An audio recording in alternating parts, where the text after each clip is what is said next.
Ok, familia, Dios les bendiga. Es un privilegio estar nuevamente delante de ustedes y esperamos que la palabra de Dios no retorne atrás vacía, cumpla el propósito para lo cual fue enviada. Gracias a todos por su presencia en la tarde y gracias a mi amigo Pastor José Medina por tenerme en cuenta, no olvidarse de mí y venir y respaldarme con una sonrisa y mientras predico, que esté orando para que Dios me use. Mi pastor, saludos a su esposa Rebeca de parte de mía y de parte de mis iglesias le enviamos un saludo. Bueno, familia, herramientas que traen liberación. El libro de los jueces es una historia de cerca de 250 años a 300 años. El libro de los jueces es la historia de cómo una generación se olvida de Dios siguiendo a los Baales, siguiendo las distracciones de este mundo. El libro de los jueces nos habla a nosotros de cuán lejos puede llegar una persona con tan solo permitirle la entrada al enemigo. Ellos empezaron a consentir tributos. Cuando vinieron a abrir los ojos, estaban adorando los Baales en plural, a cuanta cosa había.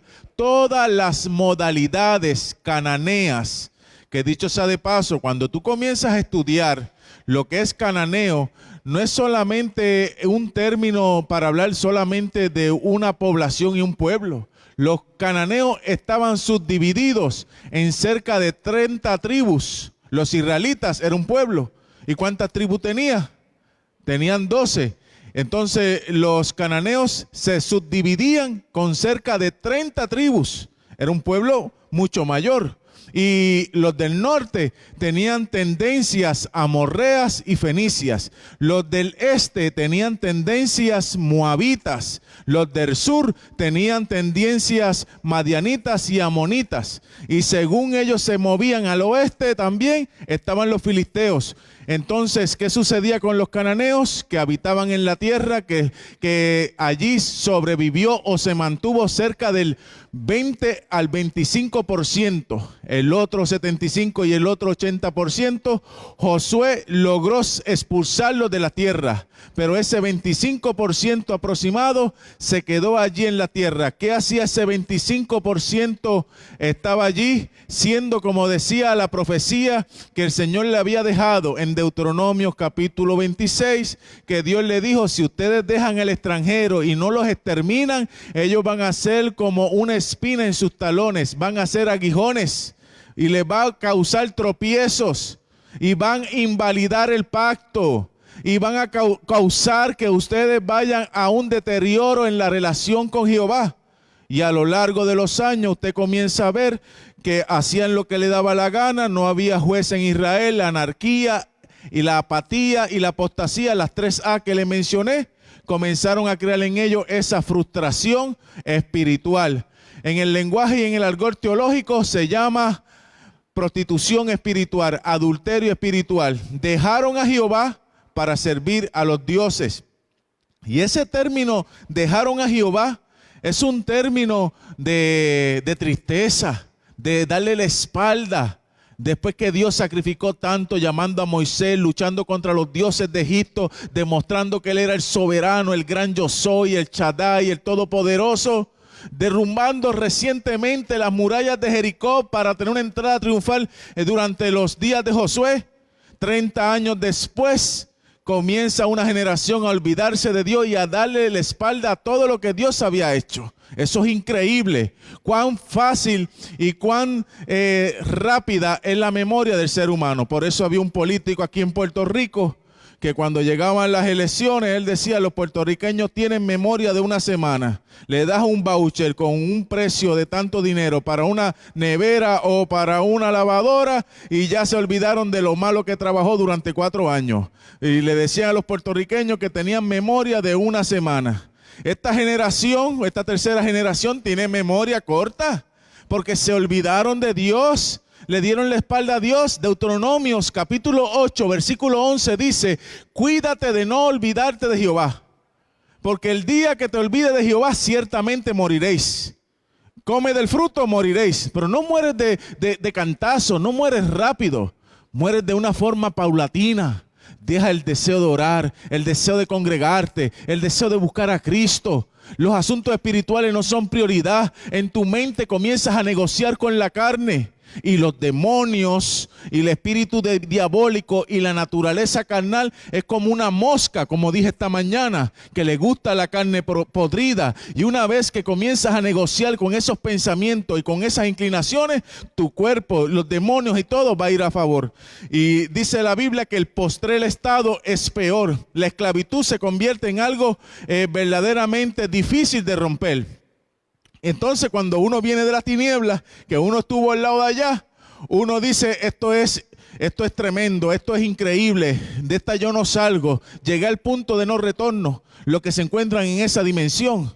Y sabes una cosa, hay muchos cristianos hoy día que se encuentran pensando, yo he intentado buscar de Dios, consagrarme a Dios y tengo avivamientos pasajeros de una semana, de fin de semana, y no logro avanzar con el Señor. Y tengo una relación tibia. Y ¿sabes una cosa, mi gente? Yo vine hoy aquí para decirle que yo también soy de carne y de hueso. Pero yo tengo un Cristo poderoso que hace milagros, que vivifica la vida, que va a cambiar tu corazón y tu trayectoria. Y eso es avivamiento. Y avivamiento, como nosotros le llamamos, de primer amor que no se acaba. Yo quiero decirles, nada más y nada menos, que a mí no me toma por sorpresa la ausencia de X y de Y, hermanos. Y que no me toma por sorpresa lo vivido aquí, lo vivido en el futuro. Porque nada humano me es extraño.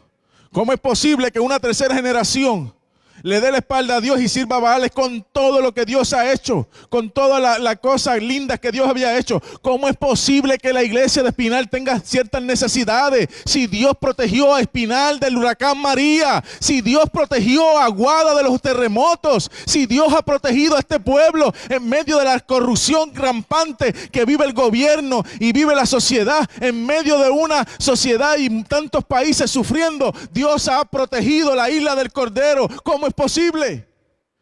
Porque se está levantando también los millennials y una generación que le está dando la espalda a Dios.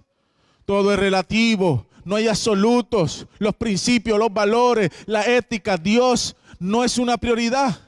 Pero por eso Dios nos ha levantado para decirle que lo que ha conducido a que la sociedad vaya en deprimento y lo que ha conducido a que la sociedad y las iglesias comiencen a tener un letargo laudicense es porque simple y llanamente han dejado a Jehová, el Dios de sus padres. Y Dios me ha traído hoy para hablarle a cada uno de ustedes y decirle que Dios quiere que despierte, que trabajes para Cristo, que vivas para Cristo, que le entregues tu corazón a Cristo. En el día de hoy yo voy a hablarle de uno de los jueces enigmáticos. Tal vez ninguno haya escuchado de este siervo, porque no es popular.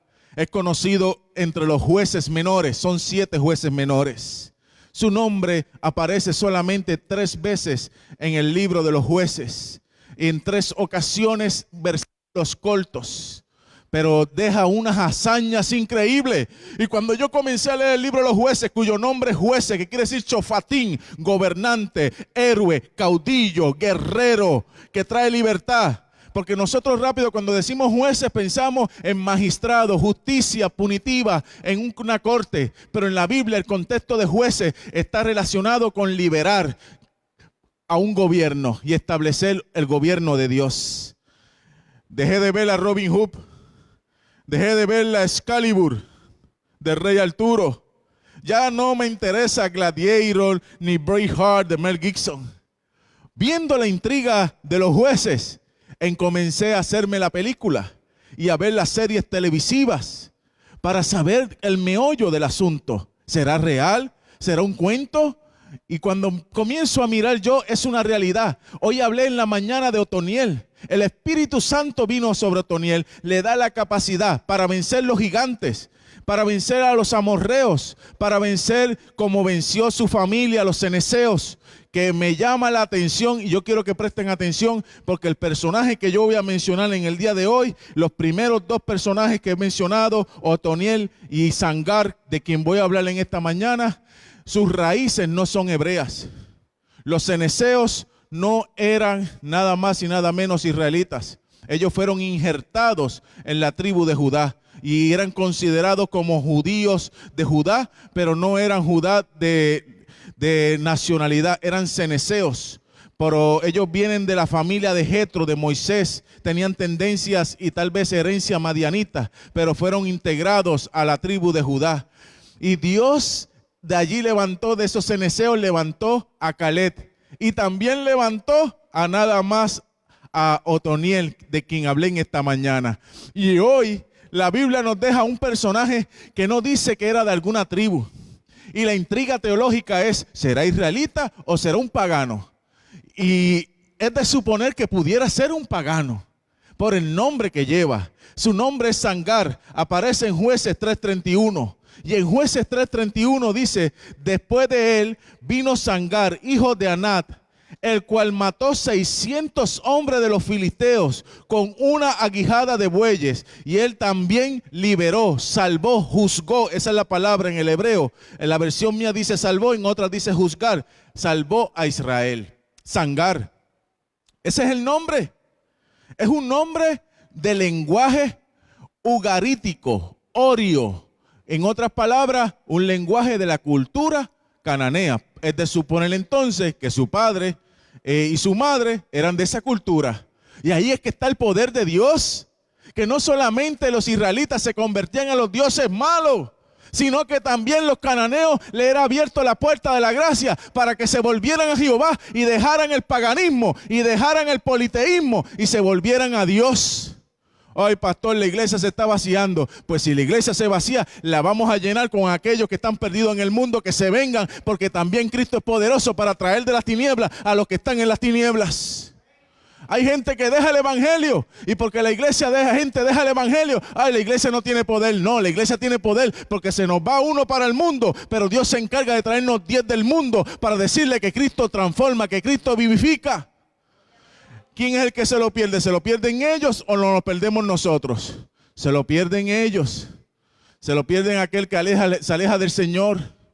El joven que deja la iglesia, el matrimonio que deja la iglesia. Son tantos los casos que aquí hay pastores que pueden decirte que en su ministerio, cuando los casaron, los vieron con lágrimas, jurándose en el altar amor para toda la vida. Cuando bautizaban, la gente juraba una vida y un cristianismo y una entrega para Jesús toda la vida. Pero de la noche a la mañana el enemigo le hizo una trampa y dejaron al Señor. Y hoy tú miras y los hijos en el mundo. Él se volvió a casar, pero entonces él se fue para el mundo porque se casó con una cananea. Ella se fue para el mundo porque casó con un filisteo. Y la gente, es la típica representación de los tiempos bíblicos en nuestros días. Pero qué maravilloso es cuando la gente está en el mundo y viene a Cristo. Y vienen desequilibrados, disfuncionales, hogares allí en crisis, sin luz. Y Cristo llega a sus vidas y transforma sus corazones. La Biblia dice que Dios levanta un juez llamado Sangar. Y me llama la atención porque este individuo era hijo de Anat. Anat era la diosa de la guerra entre los cananeos.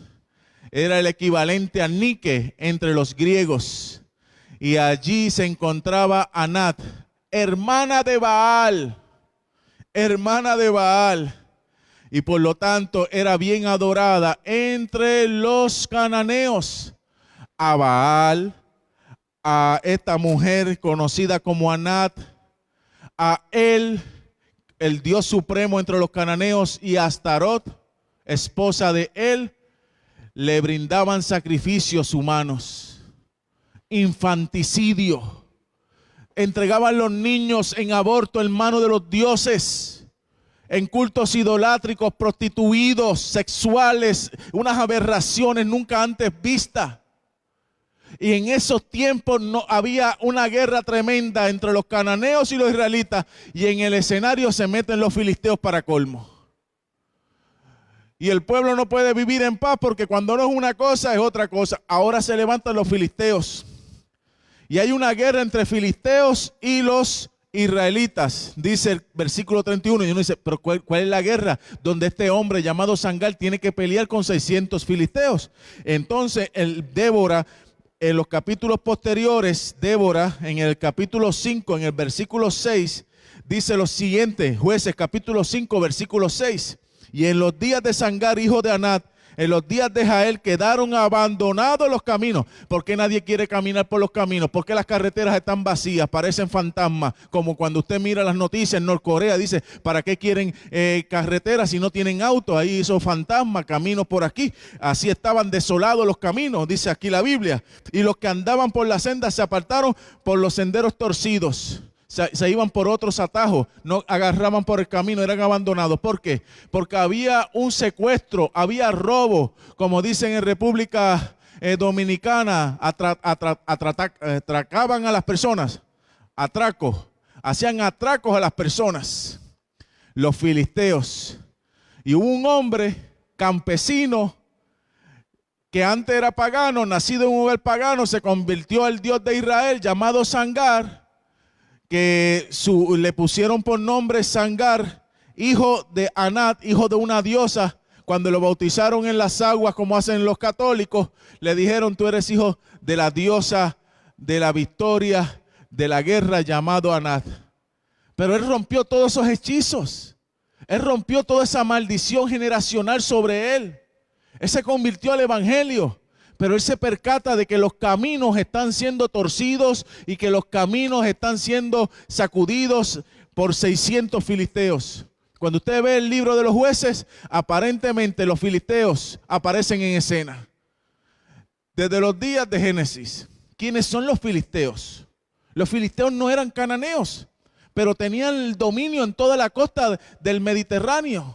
Vivían en las playas. Filisteo quiere decir los que habitan en las playas. ¿Quiénes son estos habitantes en Canaán que viven en las playas?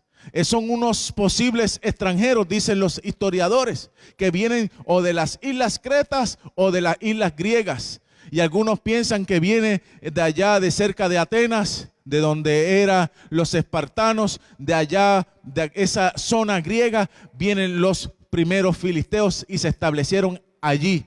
Por lo tanto, los que trajeron el hierro en esa época a la zona de Canaán fueron los filisteos. Eran los hombres que tenían los carros de hierro, eran los hombres que tenían las lanzas de hierro, eran los hombres que sabían de astucia militar. Y en cada lugar donde estaban, en sus 5 ciudades importantes establecidas allí junto al mar, estaba Ecrón, estaba Asdod, estaba Sadoc, estaba Gat. En esas ciudades ellos dominaban y tenían un gobernante y era una alianza de 5 príncipes. Y los filisteos utilizaban la guerra y establecían el miedo y nadie se atrevía a pelear contra ellos. Los caminos los dominaban y entonces hacían cuarteles generales de 600 soldados y de 1000 soldados. ¿Y quién se mete contra los filisteos? Si los israelitas son nómadas en el desierto. Los israelitas no saben pelear, sino usar solamente palos. Los israelitas lo que saben bregar es con cabras y con ovejas y ganado. Pero Dios le había prometido desde los días de Moisés que cuando entraran a la tierra ellos no tendrían que pelear porque Jehová iba a pelear por ellos. Que el terror de Jehová le iba a ser precedente. Pero como ellos invalidaron el pacto, estaban solos, abandonados a la intemperie, sin Dios. Cuando el ser humano se olvida de Dios, pierde la gracia de Dios, y cuando se pierde la gracia de Dios, no hay gozo, no hay felicidad, y hay pérdidas, y hay pérdidas, y hay pérdidas. Y Dios me ha traído hoy a ustedes en esta querida tarde para decirles que en Cristo Jesús hay ganancia, no hay pérdida. Por más preparado que estén los filisteos, por más preparado que esté el diablo y los demonios. Alguien decía que el diablo era tan malo que estaba endemoniado, y yo lo creo. Pero ¿sabes una cosa, mi gente? Por más preparado que esté el diablo y por más preparado que esté el enemigo y sepa de guerra, David le dijo a Goliat: tú vienes a mí con espada y con jabalina, mas yo vengo a ti en el nombre de Jehová de los ejércitos. El Dios de Israel me dará la victoria. En el libro de Jueces aparece este hombre peleando con estos griegos que la Biblia le llama filisteos. Este hombre llamado Sangar, es un hombre de campo, un hombre que brega con ganado. ¿Y por qué lo sé? Porque la Biblia dice que este hombre llamado Sangar tenía en su mano una herramienta, una guijada. ¿Me puedes pasar el palito rapidito? La guijada tenía una punza en la parte frontal, y con una guijada el hombre le daba allí a las vacas, al ganado, a las ovejas, a las cabras, y con la guijada las pullaba y ellas avanzaban, y era un palo. Aquellos tenían hierro y era un palo. Pero una herramienta en las manos de Dios se convierte en una herramienta de salvación. Es una herramienta poderosa, bendecida y ungida. Dios toma lo insignificante y lo vuelve algo significante. Dios toma lo ordinario y lo convierte en algo extraordinario. Dios toma lo natural y lo convierte en algo sobrenatural. Dios no conoce fracaso, y este campesino invocó el nombre de Jehová, el Dios de Israel, el Dios verdadero. Y Sangar ya no era el hijo de Anal, la diosa de la guerra cananea. Ahora Sangar era el hijo del Dios, un juez de Israel, un hombre bendecido por Dios para traer liberación a la esclavitud, para traer liberación, para demostrar que Dios puede deshacer lo que es con el poder de su gracia. ¿Cuántos dicen amén? A mí me dieron ganas de predicar, aleluya. Sangar me recuerda a mi Jesucristo, el hijo de José, el hijo del carpintero, el rechazado de las naciones, dice el libro de Isaías, abominable de las naciones. El libro de Salmo 22:6 dice que era el gusano de los hombres. Lo rechazaron, le decían hijo de ramera, le decían muchas cosas feas, le decían que era Galileo. Pero sabes una cosa, ese Galileo, ese hijo del carpintero, ese bueno para nada para muchos, fue el salvador de la humanidad.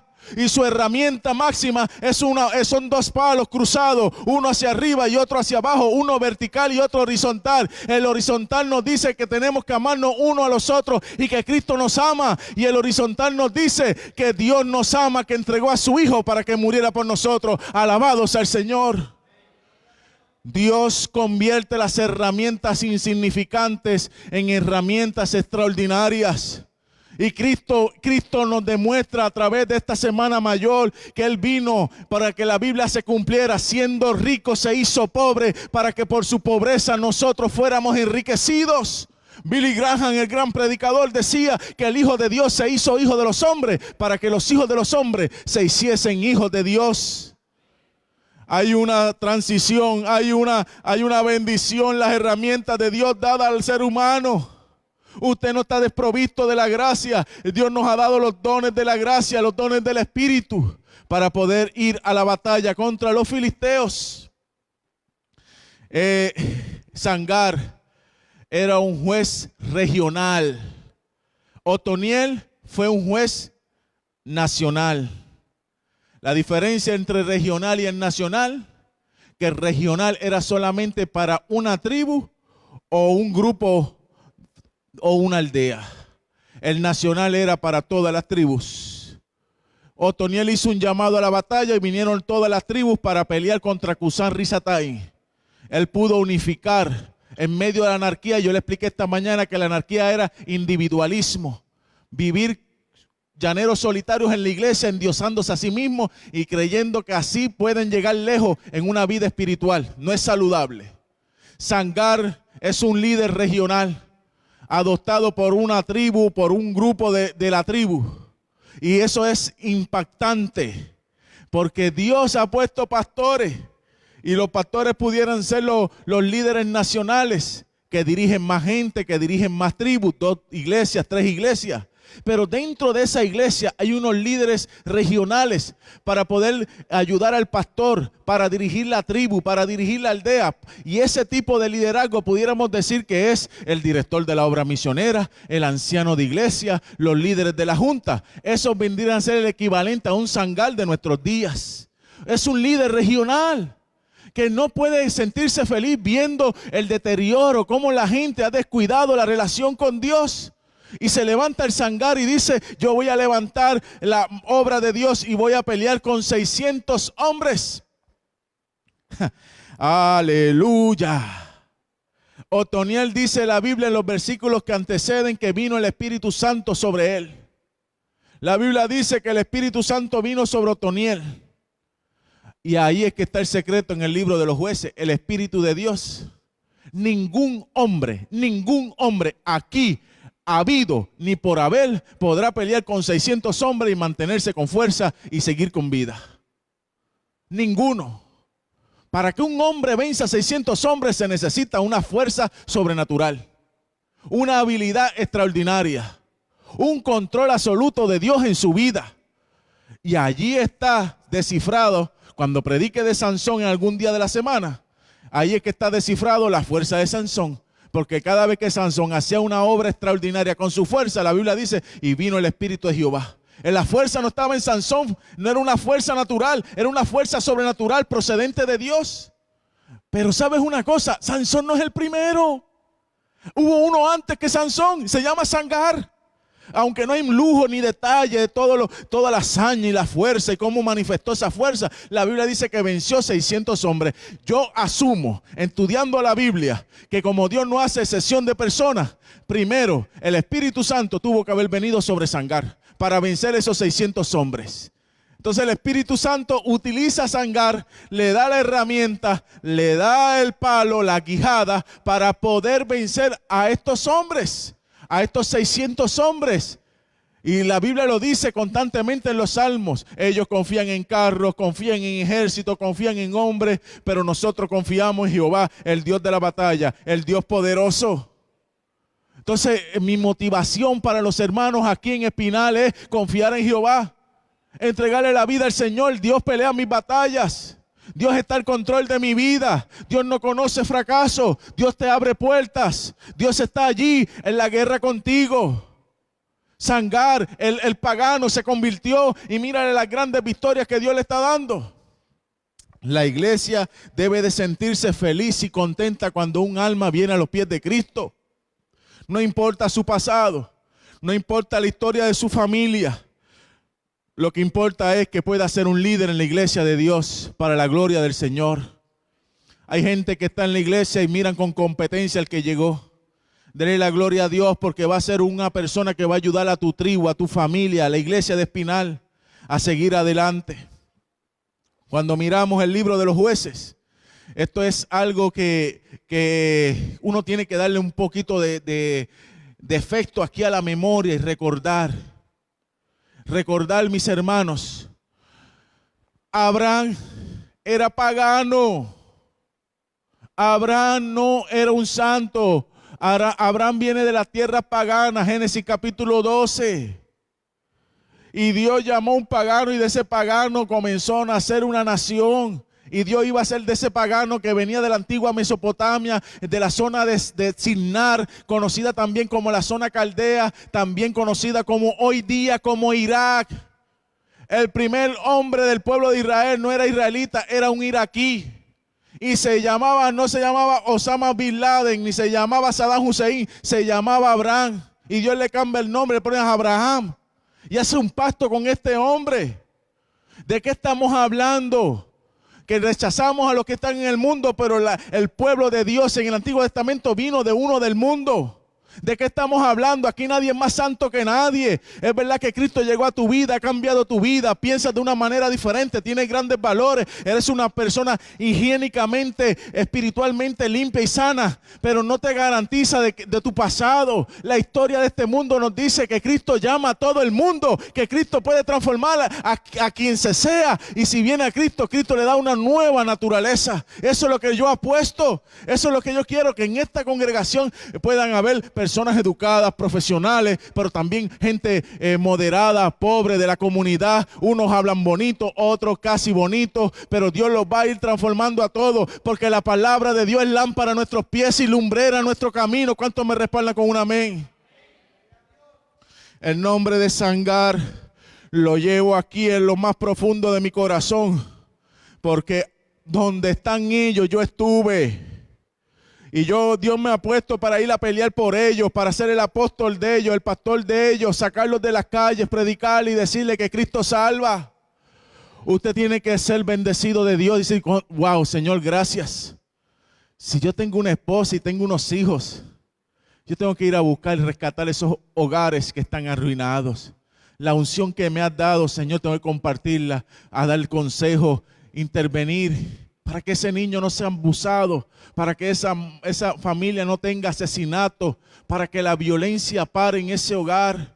Señor, dame la guijada, dame la herramienta, un libro, una bolsita de compra, la herramienta, Dios mío, que tú quieras, un palo de escoba, Señor, lo que sea. Pero yo quiero ir a pelear contra los filisteos que han secuestrado esos caminos, esos valles, esas casas, esos hogares, y poder traerlos a los pies de Cristo, porque Cristo salva, Cristo redime. Amén. Oh, mis hermanos, cuando miro la palabra del Señor, eso es lo que Dios hizo con Sangar, el juez más insignificante. Un versículo de él, pero lleno del Espíritu Santo, venció 600 hombres. 600 hombres. Aventuró con Dios y Dios hizo una obra extraordinaria en su vida. Amigo que me está viendo a través de Facebook, que me está escuchando a través de las redes, amigo que se encuentra en este lugar, ponte la mano en el pecho si quieres y di: Señor, si lo hiciste con Sangar, hazlo conmigo. Si lo hiciste con Moisés, que Moisés no tenía herramientas para ir al faraón, y tú le dijiste: agarra esa vara, y toma esa vara, y agarró un palo seco sin vida, y esa vara, aunque estaba sin vida a la vista del ser humano, tenía la vida de Dios, y esa vara se levantaba en las aguas del mar Rojo para la gloria de Dios. Señor, dame las herramientas como le diste a David, 5 piedras para ir a desafiar a gigantes. Señor, dame las herramientas como las diste en la antigüedad para poder vencer cualquier tipo de adversidad. Dame la herramienta quiere decir la capacidad, las ideas, el dinamismo, la creatividad, el entusiasmo, el plan. Ayúdame, Señor, a ser estratégico para enfrentarme a semejantes enemigos, que ellos sí que están preparados. Los filisteos estaban bien preparados. Los filisteos no estaban improvisando. Pero sin embargo, uno con Dios, en la faceta final de mi mensaje, yo quiero decirles que uno con Dios es mayoría donde quiera que se pare. Uno con Dios, hermano mío, uno con Dios, pastor, uno con Dios, mi amigo que me visita, uno con Dios allá, colega, uno con Dios, hermana querida, que el esposo trabaja en los chinos, Dios te bendiga. Uno con Dios es mayoría donde quiera que se pare. ¿Sabes por qué? Porque la Biblia dice que Felipe el evangelista era uno. Era insignificante, te dije eso, pero se me olvidó tu nombre, pero estás gozosa, eso es importante. ¿Sabes una cosa, familia? La Biblia nos dice a nosotros que Felipe en capítulo 8 fue uno de los que salió fugitivo de la persecución de Saulo y se metió en la tierra de Samaria, porque era de los que estaba siendo perseguido por Saulo. Saulo estaba sacando a la gente de las casas, dice la Biblia, y los arrastraba por las calles. Y Dios, el Espíritu Santo, le dio herramienta al diácono. Era diácono, Felipe el diácono. Pero en el libro de los Hechos, versículos después dice, hermano Joe, que era nada más y nada menos evangelista. De diácono a evangelista es un llamado creciente. Felipe el evangelista le llaman en el libro de los Hechos. ¿Qué fue lo que pasó? Él se fue solo, me están persiguiendo, yo no puedo predicar en Jerusalén, no me estoy yendo a Jerusalén. Escuchen esto, no me estoy yendo de Jerusalén porque tengo miedo de Saulo. Me estoy yendo a Jerusalén porque me están imposibilitando predicar, porque si me meten preso, ¿qué yo voy a hacer preso predicando? Nada. Yo me voy de Jerusalén porque yo quiero ir a ganar almas. Y le voy a predicar a los más paganos, a los que están sin Cristo, que no han escuchado el mensaje de la resurrección. Y yo me voy para Samaria. Y la Biblia dice que Felipe se encaminó para Samaria y les predicaba a Cristo. Y allí en Samaria, mientras Felipe predicaba a Jesucristo, Mary, mientras predicaba a Jesucristo, hermana, la gente se convertía. Y dice la Biblia que creyó desde el más pequeño hasta el más grande. Todas las edades, habido y por haber, Felipe predicando y la gente convirtiéndose. Era uno, pero uno con Dios, con la unción de Dios, con el poder de Dios, agarra una iglesia muerta y la vivifica, agarra una familia destruida y la convierte al evangelio. Uno con Dios, uno seguro de lo que Dios es capaz de hacer, ve la gloria de Dios y no se avergüenza y sabe que los planes de Dios no tienen frustración. Uno con Dios con la cabeza en alto, uno con Dios con un amigo en el trono de la gracia llamado Jesucristo, se atreve a hacer misiones y hazañas increíbles. Sangal era uno y uno con Dios venció a 600 filisteos. En esta querida tarde habrá por lo menos una que diga: en nombre de Dios yo voy a hacer aventura y hazaña para Jesús en Espinal. Yo le voy a entregar mi vida a Dios, yo me voy a dedicar para el evangelio, le voy a dedicar a Dios los mejores días, porque yo no he visto nada todavía. Dios tiene cosas grandes para mí, nunca antes vistas. Aleluya. Oh, Señor, dame una herramienta, una. Yo le dije: Señor, yo estoy pasando muchas situaciones corridas, tengo muchos ataques, cananeos, filisteos, traiciones por aquí, de frente me atacan, de espaldas me atacan, de espaldas me atacan. No les sorprenda, hermano, porque cuando uno está metido en estos business, hay ataques habido y por haber. Pero uno con Dios, someteos a Dios, resistir al diablo y de vosotros huirá. Ahí está el secreto en la guerra espiritual. Intimidad con Dios. Peleando. Señor, ya van 20 y la fuerza se está acabando. Y de momento cayó el cortocircuito del Espíritu sobre su vida. Y vivía en su corazón. Vino el Espíritu de Dios sobre él. Y ya pasan 20 y no hay cansancio. Y pasan 30 y no hay cansancio. Y pasan 50 y no hay cansancio. Y pasan 100 y no hay cansancio. Y dale que dale. Y con la derecha y con la izquierda. Y brinca y salta y se mueve. Y empuja para allá. ¿Qué pasó allí? Es que Dios está al control de tu vida. Y en el proceso, en vez de alejarte de Dios, te acercaste más a Dios. Ahí es que está el éxito. Ahí es que está el secreto. ¿Quieres ver grandes herramientas de Dios? Tienes que acercarte más a Dios. Hay personas que se le cruzan los filisteos en el camino y te dicen: por aquí tú no pasas, dame todo lo que tienes. Y el cristiano alcahuete del diablo. El diablo me está quitando mi familia. Y empieza a caer en depresión. Y me está pasando esta crisis. Y comienza a menguar. Y comienza a renunciar a todo. Y se encierra en un cuarto. Y allí con los síndromes y allí los desórdenes y la depresión y la autoestima baja. Y el diablo lo está haciendo triza. Y de ahí se dedica a dormir 10, 15, 20 horas al día, porque no quiere saber de problemas, pero lo que está teniendo son pesadillas. Al final terminan suicidándose. El camino de los fracasados.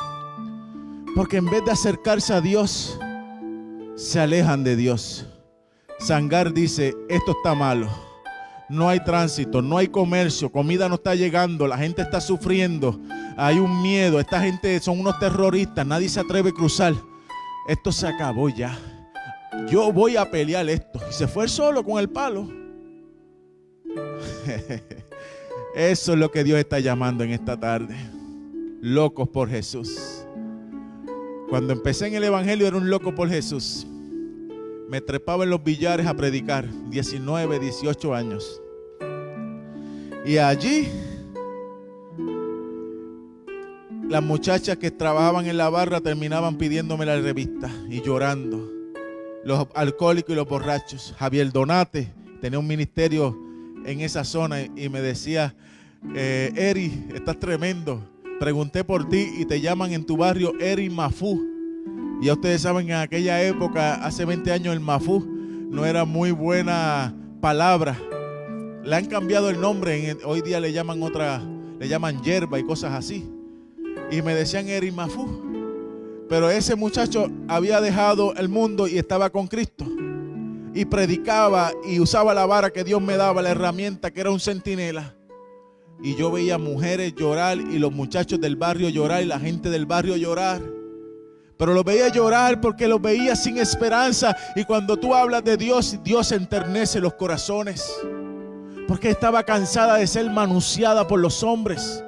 Porque estaba cansada de tratar de buscar el sustento de su vida, comprometiendo su moral por trapos de $30 diarios.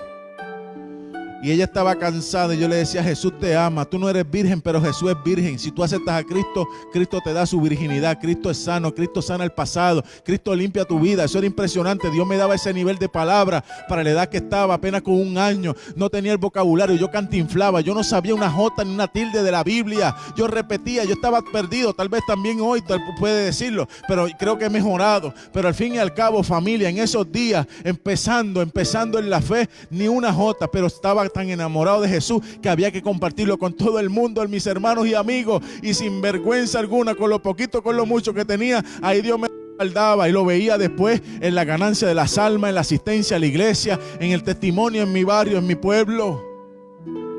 Se murió uno porque se cayó de un segundo edificio en la construcción, puedes darle funeral. Estoy pasando por una crisis en mi familia, puedes venir a orar por mi familia. Tengo a mi tío en intensivo, puedes ir a ungirlo. No son adventistas, pero me llaman. ¿Sabe cuántas llamadas he tenido para comprometerme a hacer 20 cosas estando acá? Yo dije: no, yo me voy a quedar en Espinal, yo voy a evangelizar en Espinal, voy a ayudar a los hermanos, voy a predicarle a la radio para invitarlos por las noches en Espinal. El lunes empezamos en la radio. Vamos a estar en las emisoras de la zona de Aguadilla, hablando del adventismo, hablando de Jesús, hablando de la iglesia, de la campaña, unos minutos, porque queremos servir. Dios ha puesto en mi corazón venir a liberar los caminos en Espinal. Dios me ha puesto en mi corazón a decirle que no importa el gigante que esté interrumpiendo la bendición, en esta semana se sale del medio, porque se sale, y este camino está fresco para una bendición del Espíritu Santo.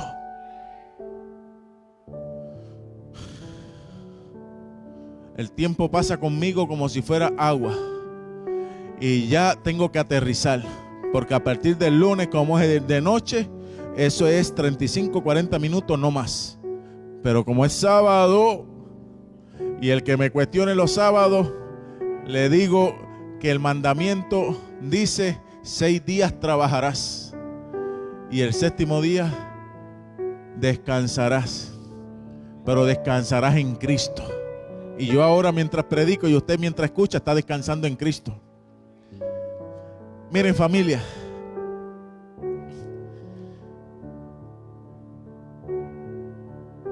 tantas cosas que tenía en la mente, y quiero terminar con esta. Un día,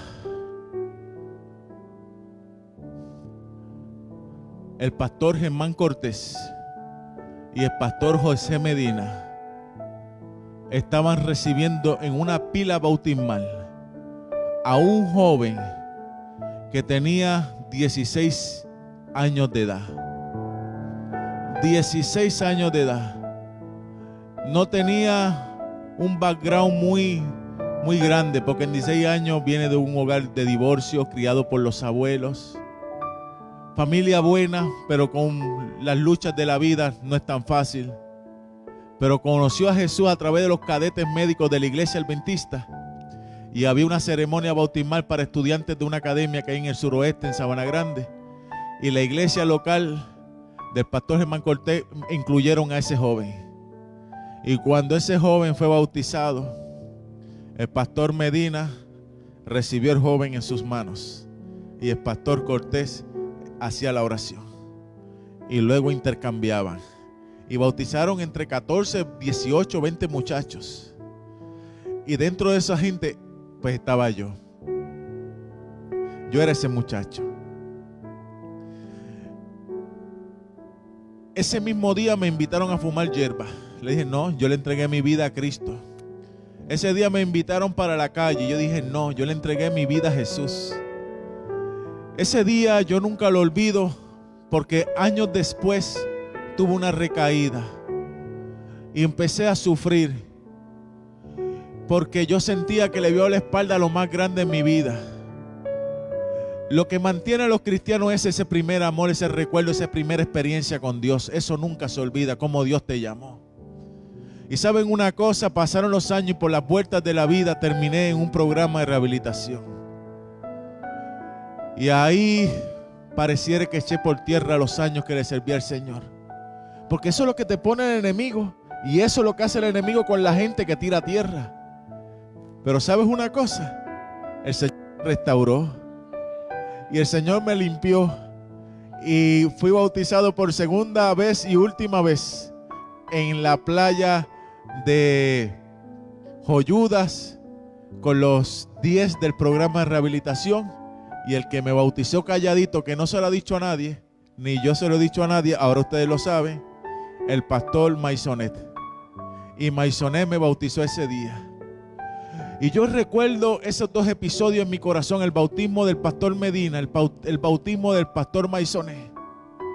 Y cuando el enemigo me ha puesto las luchas y las trincheras, yo me recuerdo, yo me acepté a Cristo, yo me bauticé, yo no me voy a apartar del Señor, yo no voy a tocar la basura del mundo, Cristo es mi Señor, para Jesús yo vivo, yo resucité con Cristo, buscar las cosas de arriba, voy a pelear, voy a utilizar las herramientas. Cuando Dios pruebe lo que hay en mi corazón en medio de la guerra, quiero que Dios vea que hay fe, que hay confianza, que hay certeza, que hay entrega, que hay agradecimiento. ¿Sabes una cosa, familia? 9 años pastoreando aquí.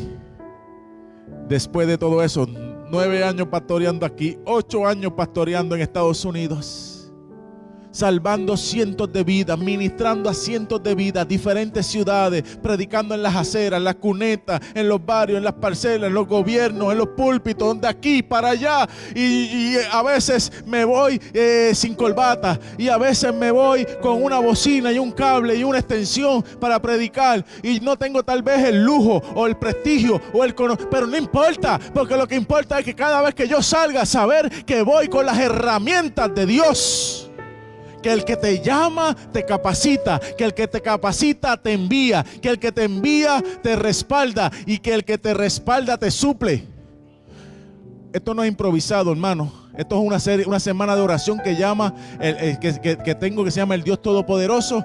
Que el primer día es el Dios que llama, segundo día el Dios que capacita, el tercer día el Dios que envía, el cuarto día el Dios que respalda, y el quinto día el Dios que suple. Son los 5 grandes principios del llamado. ¿Cómo tú sabes que tú eres llamado por Dios? Porque Dios te va a llamar, Dios te va a capacitar, Dios te va a enviar, Dios te va a respaldar y Dios te va a suplir. ¿Cuántos sienten eso en su vida? Amén. Yo quiero hacer un llamado en esta noche. Todos aquellos que quieran en esta hora decir: Jesús, quiero que me llames, quiero que me toques, quiero que me capacites, quiero que me envíes, quiero que me respalde, quiero que me supla, sin tener que llorar, creyendo que hay un milagro en esta noche, póngase en pie, venga aquí al frente, que yo quiero orar por usted.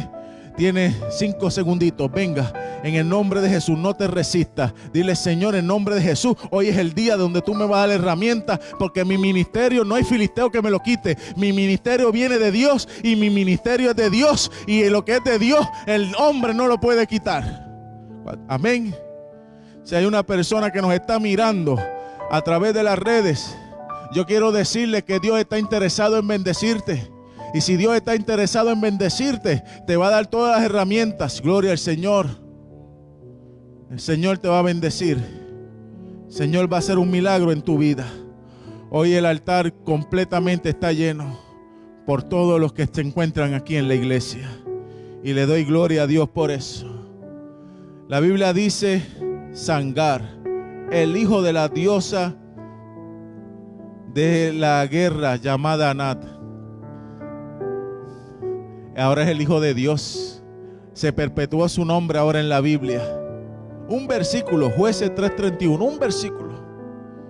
un versículo para llevar la historia de un hombre que venció 600. Una hazaña increíble. Yo no te conozco a ti, linda, pero sé que Dios va a hacer tantas cosas lindas por tu vida. Sí, a ti, la única, la exclusiva. Porque Jesús, si tú hubieras nacido y te hubieras quedado solita, Jesús hubiera venido a morir por ti solamente. Ese es el amor de Dios, que prefiere morir por ti que vivir sin ti. Apúntalo por allí. Dile al que está a tu lado: Él prefiere morir por ti que vivir sin ti. Vamos a orar. Él prefiere morir por ti que vivir sin ti. Estás en el perímetro de Jesús. Peligro para el diablo. El que se acerca al perímetro de Jesús, el diablo huye, porque está bajo la cobertura de la gloria de Dios. Los prodigios y los milagros son maravillosos. Las herramientas de Dios son tremendas. Repitan conmigo: Dios y Padre, En esta noche te entregamos el corazón. Danos las herramientas para seguir adelante en tus caminos. Y gracias por la gran herramienta de la cruz, porque allí tenemos salvación. Amén. Gracias, Señor, por el mensaje de esta noche. Bendice a todos los presentes y mañana, el lunes, nos vemos nuevamente aquí, Señor, con el deseo y con el entusiasmo de tu gloria y de tu poder. Señor, salva las vidas. Señor, salva los corazones. Dios mío, de esta semana se está hablando, está haciendo historia en el oeste de Puerto Rico. Esto es para tu honra y tu gloria, Dios mío, para que las almas sigan conociendo a un Cristo que libera, un Cristo de poder, un Cristo que sana. Señor, en esta noche somos débiles, pero tú eres fuerte. Señor, en esta hora, los que pasaron adelante, tú conoces su historia. Que de hoy en adelante tengan siempre en cuenta que Dios lo ama. Que Dios quiere vivir para con ellos toda la vida. Que quiere que ellos tengan un encuentro con Cristo. Gracias, Señor, por la presencia de todos. En el nombre de Jesús. Amén y amén. Yo quiero... aquella persona que nos visitó, que quiere una oración personal, yo voy a estar aquí parado y si usted quiere que yo ore por usted personalmente, aquí en la esquinita, yo voy a orar por usted. Wow, Pastor González, creo que Dios en esta tarde nos ha vuelto a hablar a cada uno de nosotros.